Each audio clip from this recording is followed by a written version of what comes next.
देव भक्तांची परीक्षा घेतो असं आपण नेहमी ऐकतो. पण कधी असा विचार केला आहे का, की काही वेळा संकट हे शिक्षा नसून आशीर्वाद असू शकतं? आजची गोष्ट आहे एका अशा भक्ताची, ज्याला वाटलं होतं की स्वामींनी त्याला सोडलं आहे, पण सत्य काही वेगळंच होतं. चला तर मग ते सत्य जाणून घेऊया.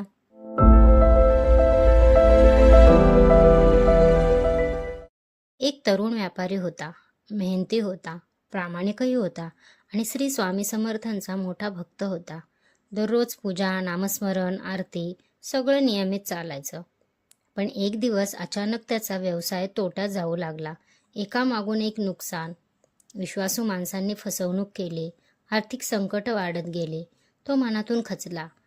त्याच्या मनात एकच प्रश्न होता, स्वामी, मी तुमची इतकी भक्ती करतो, मग माझ्या आयुष्यात एवढ्या अडचणी का?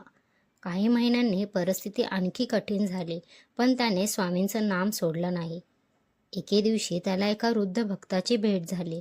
त्या वृद्धाने त्याला विचारलं, तू स्वामींकडे काय मागतोस? व्यापारी म्हणाला, माझे नुकसान थांबावे एवढंच.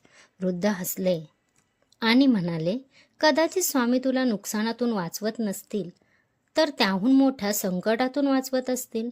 त्या शब्दांचा अर्थ त्याला तेव्हा समजला नाही, पण काही काळानंतर त्याला कळलं. ज्या भागीदारीत मोठी गुंतवणूक करणार होता, ती कंपनी काही महिन्यातच बंद पडली. जर त्याने तेव्हा पैसा गुंतवला असता, तर त्याचं सर्वस्व गेलं असतं. आता त्याला समजलं, जे नुकसान वाटत होतं ते खरं तर संरक्षण होतं. मित्रांनो, तुमच्या आयुष्यात कधी अशी घटना घडली आहे का, जी सुरुवातीला वाईट वाटली, पण नंतर तीच तुमच्यासाठी चांगली ठरली? तुमचा अनुभव कमेंटमध्ये मला नक्की सांगा. आपण अनेकदा देवाकडे उत्तरं मागतो, पण देव नेहमी उत्तर देतोच असं नाही. कधीकधी तो आपल्याला दिशा देतो. स्वामी समर्थांवर श्रद्धा ठेवणारे अनेक भक्त सांगतात की प्रत्येक इच्छा पूर्ण होणं हीच कृपा नसते, काही इच्छा पूर्ण न होणं ही कृपाच असते.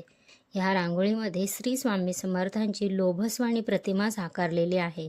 त्यांच्या गळ्यातील शुभ्र माळ भक्ती, विश्वास आणि गुरुकृपेचे प्रतीक आहे. शेजारी ठळक अक्षरात लिहिलेले स्वामी हे नाम भक्तांच्या श्रद्धेची ओळख करून देते. हिरवा रंग आशा, नवीन सुरुवात आणि सकारात्मकतेचा संदेश देतो, तर गुलाबी रंगातील नाजूक साजूक सजावट प्रेम, भक्ती आणि मनशांती दर्शवते.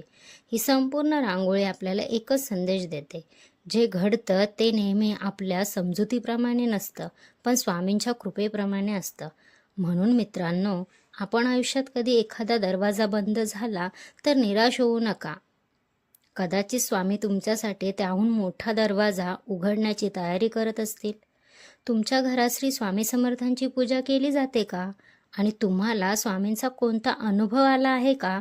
ते मला कमेंटमध्ये जरूर सांगा. तुम्हाला या रांगोळ्यामागची कथा आणि संदेश आवडला असेल तर व्हिडिओला लाईक करा.